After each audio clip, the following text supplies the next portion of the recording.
All right, let's dive into a story that's genuinely chilling. We're heading to a remote village called Bhairavpur, a place that's absolutely held hostage by a sound, a presence, a terror they call the Aahat. So let's peel back the layers and uncover the story behind the footsteps you hear in the dark. So, to really get this, you have to picture Bhairavpur. It's isolated. This is the kind of village where, when the sun goes down, the streets just empty out. Everyone goes inside. And looming over it all is this crumbling, dilapidated old mansion, a haveli, that people are so scared of, they won't even walk on the same side of the street. This haveli, well, it's the heart of the village's fear. At the center of everything is this mystery, the Aahat.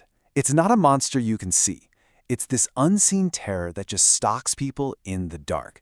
It's a sound that tells you something otherworldly is getting closer. And that fear, it's seeped into the very soul of Bhairavpur. So what exactly is the Aahat? Well, the word itself just means the sound of footsteps. But in Bhairavpur, it's so much more than that. It's that specific, stomach-dropping sound of someone walking right near you when you know you're completely alone. It's the first sign that whatever safety you thought you had is gone. You know, to really understand a haunting like this, you have to listen to the people who've lived through it. The ones who heard the Aahat first and were just forever changed. Their stories really give you the anatomy of this terror. Our first story comes from Rina. She was an outsider, just visiting the village with her friends. You know the type? A little cocky, didn't believe in local ghost stories. So, of course, she takes her friends up on a dare to go inside that dreaded haveli all by herself. So she's inside, and the beam from her flashlight is just dancing across these crumbling walls. And that's when she sees it. It wasn't just her shadow on the wall. There was another one, moving right alongside hers. Then she hears it, the slow, heavy sound of footsteps. The aha. She panics, runs out of there, but the haunting followed her. Later that night, back in her room, she'd hear someone walking, catch a blurry shape in the mirror behind her. It wasn't in the house anymore. It was with her. Okay, next up is Raghu, the village barber. He's walking home late one night, passing by this old pond, when he gets that unmistakable feeling. He's being followed. He calls out, "Who's there?" Nothing. Just silence. He starts walking faster, but the sound of the footsteps keeps perfect pace with him. And then it just materializes right in front of him, a white shadow with these horrible, glowing green eyes. A voice whispers, "Raghu, your time has come. You cannot escape." The next day, the villagers find him, and his mind is just gone, completely shattered. He's just repeating over and over again, "The Aahat will take me." Now, this is where it gets really interesting, because our next case is Anirudh, the village schoolmaster. This guy is a man of logic, of reason. He heard all the stories and just laughed them off, calling it mass hysteria. He didn't believe a word of it. But one night, he's walking past the haveli himself, and he hears it too. That distinct sound of heavy boots crunching on the ground right behind him. He whips around, nothing.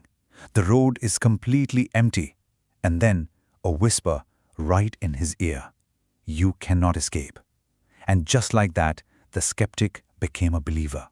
So when you line these accounts up, a really chilling pattern starts to emerge, right? It always happens at night, the victim is always alone, and it always starts with the Aahat, the sound of those footsteps. The psychological damage is just devastating. And in a small place like Bhairavpur, that kind of fear spreads like a virus until the entire village is sick with it.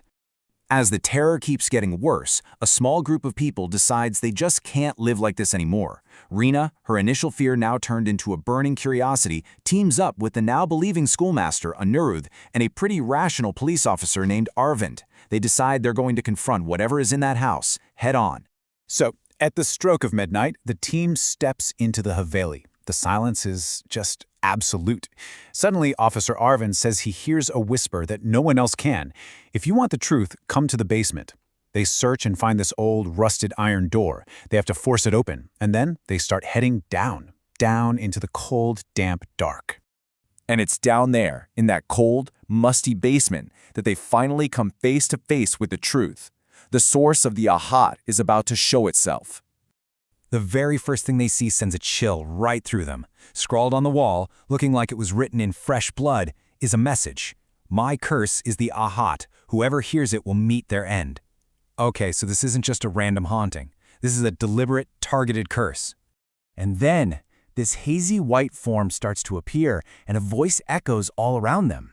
It says its name is Lolita, the original mistress of the Haveli, and she tells them this horrific story. 100 years ago, her own husband, blinded by greed, buried her alive right there in that basement. Her final desperate footsteps, her screams, they became an eternal echo. They became the Aahat. But here's the thing.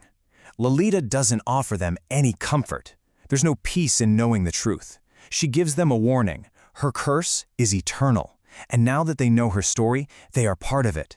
They're trapped. They can never, ever escape the Aahat. Totally panicked, the group gets out of there as the basement starts to collapse. So now what? They've found the truth, but they're still cursed. They decide there's only one last, desperate thing they can try to end this nightmare. Their solution is primal, simple, fire. They figure if they destroy Lolita's physical prison, her final resting place, maybe, just maybe, it will free her spirit. So they set the entire Haveli on fire. And for a while, it actually seems to work. For the first time in years, the village is quiet. The nights are peaceful. So, on one hand, you've got the villagers' hope, right? They really believed that the fire had finally ended the curse and brought them peace. But on the other hand, you have the haunting reality. Just a few days later, Rena is alone in her room, and she hears it again. That slow, deliberate, terrifying sound of footsteps. The Aahat was never really gone. And that is the truly chilling conclusion here. Yeah, they solved the mystery, they found out about the tragedy that happened a century ago, but they couldn't destroy the fear itself. The Aahat wasn't tied to the building. It was a curse that, once you hear it, latches onto you. Which really just leaves us with this one final, unsettling question. What is the Aahat really? Is it a ghost looking for revenge? Is it a curse born from a horrible betrayal? Or is it something worse?